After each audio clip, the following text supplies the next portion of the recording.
Whoa, it's been a weekend of great and exciting football. Great football from everybody that played. Maybe some people are disappointed just the way Chelsea drew 0-0 with Bournemouth. You expect them to win in that game. And you also expect Napoli, coming from losing to Lazio to win against Genoa. And if you're a Genoa fan, you'll be angry at them more because, I mean, your team take a 2-goal lead against the defending champions, render them useless and hopeless. And then out of nowhere, players came off the bench and scored two amazing goals. You would be angry, but if you're also a Genoa fan, you'd be proud of your team because it's not easy to shut Victor Osimhen out for 90 minutes and also close up Farastella until he gets substituted. Having said that, I think that my team of the weekend so far, and I'm putting this out, Real Madrid have not played, but my team of the weekend so far would have to be Liverpool. But my player of the weekend will be Terence Murphy. So you can argue, you can take your position, but scoring 2 goals against Paris Saint-Germain and creating 1 assist. I know that Kylian Mbappe also scored 2, but that for me was massive. Having said that, you can have your say in the comment section. Who was the team of the week? Who was the player of the week? Let me break down into some of the analysis. Before I go on, please, if you've not subscribed to our channel, if you're one of those who watched videos and don't like it, please do well to subscribe and then like this video and comment. Join all the conversation, all of the talking point that I will raise. Please join in this video. My name is Edafe Manchester, and you love to call me the Legote One of Sports. Let's go into the game, starting from the Liverpool game, and then I'll drag my way down to the Arsenal game. So it was a weekend of what you would call a cookout football. Yeah, what you hear in the background is my wife frying, doing the frying. I'm in the kitchen. I am just a support staff. I'm not really doing anything with the cooking. I'm just a support staff. But let's start with Liverpool playing the early kickoff. First off, remember that in the last 6 or so early kickoffs that Liverpool had after international break, have always gone against them. Either they are drawing or they are losing. So you look at that game, you would have thought, okay, Liverpool are going to lose this one. But the way and manner they played and come back and won that game 3-1 was fantastic. And that's where I want to start my conversation on my review of games for the weekend. I think that Mo Salah have done that thing that we used to talk about Harry Kane when Jose Mourinho came to Chelsea, where he's not only become a goal scorer, but from being a goal scorer of excellence and nobody can argue, he started dropping down and creating goals, opening pockets of spaces for Son Heung-min and Kulusevski and Lucas Moura, and that improved his game. That's exactly what Mo Salah has become. We used to criticize Mo Salah that he doesn't score that much number of goals. He doesn't create that much number of goals. He scores a lot, take other people's chances, but doesn't create for people. I think in the last 2 seasons, he's changed his game and he's getting better. Kudos to Mo Salah for that. And the way Liverpool played, probably that's the reason why I say they are my team of the weekend. Now let's go to other games that went down in the weekend as well.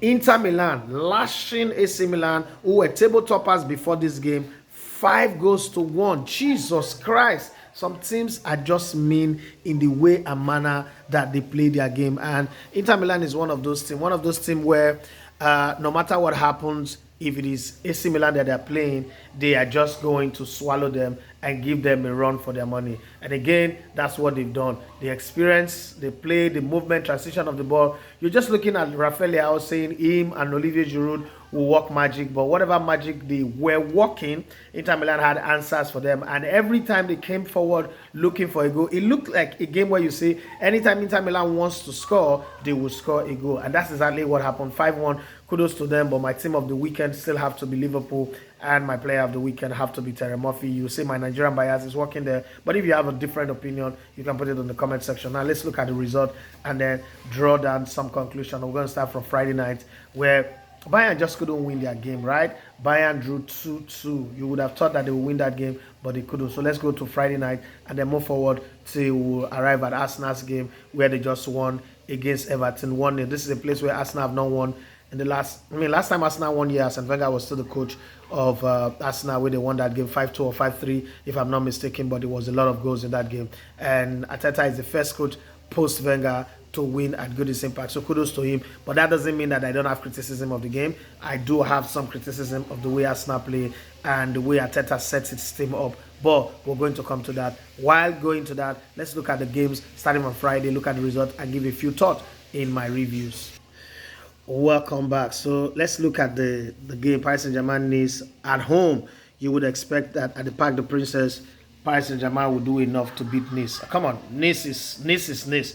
There's no how you want to talk about the evolution of Nice that you will not say that they have become better than Paris Saint-Germain. Even without Messi and without Neymar, Paris Saint-Germain should have enough in their arsenal to beat Nice, but that didn't happen. It ended 3-2. And then Bayern in Germany, you look at that game and say they were playing Bayern Leverkusen. Obviously, Bayern Leverkusen is hot this season. They fear nobody. You expect them to get a goal or two at the Allianz Arena, but you still expect that Bayern will do just about enough to win. They've got Kane, the player that they were looking for, but they ended the game 2-2. It was 2-1 till very late in the game. But the question I'm going to draw from this game, do you think that Thomas Tuchel will be fired before the end of the season, or probably before Christmas, as it is, because he's really not doing well? Remember, Hansi Flick have left the German national team. Rudi Völler is not the coach. They just might have somebody that they can bring in to take over from Thomas Tuchel. But you remember that his arrival itself didn't even go well, because that led to the sacking of Olivier Kahn and a few other people on the board. They've given him some of the players that they requested for. Maybe not everybody, but they've given him enough to turn Bayern into that team that we want. And some people are already saying Bayern will beat Manchester United 20 goals to nothing. I've seen some comments on social media. We'll come to talk about Manchester United eventually anyway. But do you think that Bayern are that good a team that we should be afraid of coming into the Champions League as well? Some other people are already saying as well that Manchester City would defend the Champions League title that they won. It's a long conversation. We are going to have it as the season progresses. But going to Spain, it was Rayo Vallecano 2, Alaves 0. And then let's look at the games that went down on Saturday. Those are the ones that probably we'll talk a whole lot on. Liverpool beating Wolves 3 goals to 1. It does look like a normal thing, a routine win for Liverpool. But what is beautiful about this one is Liverpool also break the hoodoo of coming back from international break and not playing well in the early kickoff. They won 3 goals to 1. Aston Villa surprised me from 1 goal down to winning 3 goals to 1. Unai Emery is really doing a beautiful job, not getting distracted by anything, getting his job going. I thought that Luton Town would, try and get a draw in this one, but they lost 1 goal to nothing. Manchester United lost at home. When I was growing up, Manchester United ground was called Old Trafford and then Theatre of Dreams.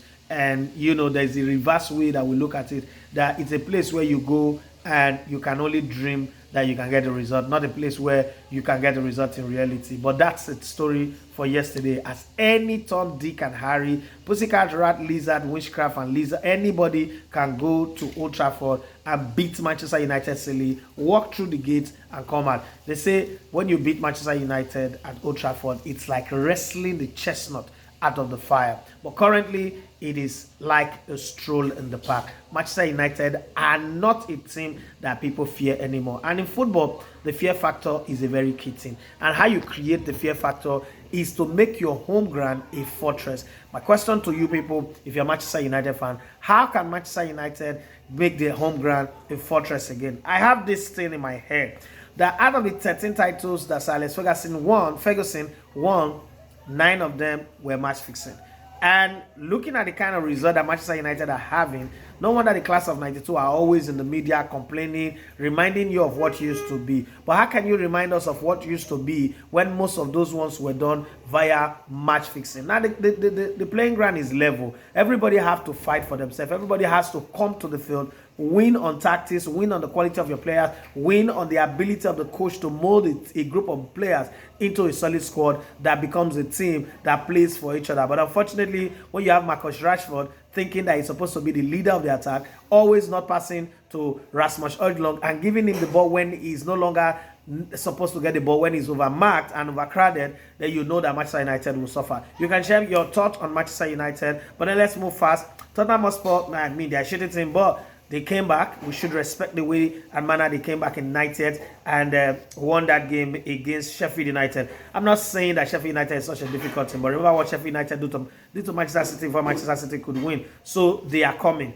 They might just look for one of the big teams to pick their scrap. I pray it is not Arsenal eventually, but kudos to them. And Man City, they did what they know how to do. That's why they're on top of the league. That's why people are saying that they will defend the league title, they will defend the Champions League, probably add the FA Cup and the Carabao Cup to it. I don't know, but you can add what you think about that one. I think that is asking for too much. I put a bet on Newcastle to win against Brentford. It was a hard one. They've not won this season. Okay, they won their first game 5-1 against Aston Villa. Since then, they've not won. But I thought that they were going to win, and it was a good value for money. Putting 10,000 naira on them to win, and then they won. It was good value for money. Now let's move to Germany. I thought that Borussia Dortmund going away, man, you might say that Freiburg is a small team, but winning 4-2 was good. RB Leipzig also beating Augsburg by 3-0 is good. And then that brings about the conversation. Will Thomas Tuchel seal Christmas, still sitting as the manager of Bayern Munich, or would he be fired? Is this the season where either of Borussia Dortmund or RB Leipzig take over from Bayern Munich and say, you know what, enough is enough, we are here to take it. And in Italy, hooray, Juventus find a way to win again, 3-1 against Lazio. Last time out, they won against Empoli, if we're not forgotten. Then they won this one, it was good. Inter Milan, I've said a lot about it. They won their game 5-1 against AC Milan. And then, Napoli went to Genoa. It looked like a game that they would win. I lost money on that game. It looked like a game that will win, an easy pick for them, but then it turned out to be the hard one. Alberto Gilardino, former World Cup winner in 2006 for Italy, really drilled his team together and put them well. Now let's settle at a team called Chelsea. There's a funny statistics that bites my ear. Since the signing of Enzo Fernandez last January, Chelsea have won 6 games in our competition. They've won only 2 in the Premier League. Damn, what kind of record is that? Somebody who started following Chelsea in the Roman Abramovich era will be wondering if this is the same Chelsea or this is another Chelsea. It is strange to see Chelsea in this one. I'm still holding it in me not to banter them, but I'm just going to ask this question. Where do you now place Chelsea? What is the target for Mauricio Pochettino? At the beginning of the season, people say make the top 4. Are you still saying make the top 4, make the top 6, top 7, or survive relegation? What is your target for Chelsea, Todd Boehly, Mauricio Pochettino, and this Travis Scott wannabe group of players? Something in me says that when Nkunku comes back from his injury, this team will get back firing. But tactically, do you think that Mauricio Pochettino is using the players to the best of their ability? Who do you think should sit on the bench permanently for a while and learn some lessons? Because in my head, I thought that they've given Nicolas Jackson enough opportunity to prove himself. He's busy but doing nothing. He's running in circles, doing too much, ending up doing absolutely nothing. I would love to hear your thoughts on that one. Arsenal Everton. So you will pardon Arsenal for not scoring more than a goal in this game.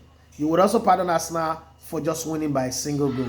First off, this is a place that they've been coming to in the last 6 or 7 years, and they don't win. So winning today is good. The last time Arsenal won, Arteta was still a player under Arsene Wenger in this game. And then don't forget that Arteta played over 200 games for Everton in the Premier League. Now, in all of these, I think the fact that Arsenal won settles the difference, ease out all the anger and the rest. But I think that Arsenal players will play a little bit dirty in this game. This is a game you dominated in possession, but still can't find the proper penetration to go through. Shooting, Mikalenko was very, very good at blocking and doing well. Onana was also very good. Yes, they lost, but you give some credit to Everton. They at the bottom of the league table, bottom 3. They're at the bottom. It shouldn't be a problem for Arsenal, but they really made Arsenal walk and earn this 3 points. Having said that, do you think Arteta should stop starting Eddie Nketiah?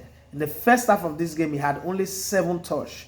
And the one goal that would have stood in the first half from Martinelli, it was his slowness and lazy reaction that caused it. But again, I was thinking, if the ball ricocheted off an Everton player, was that supposed to be an offside? Well, I don't know. Maybe referees, I'll call some of my referee friends and ask them that question. That said, congratulations to Arsenal for winning.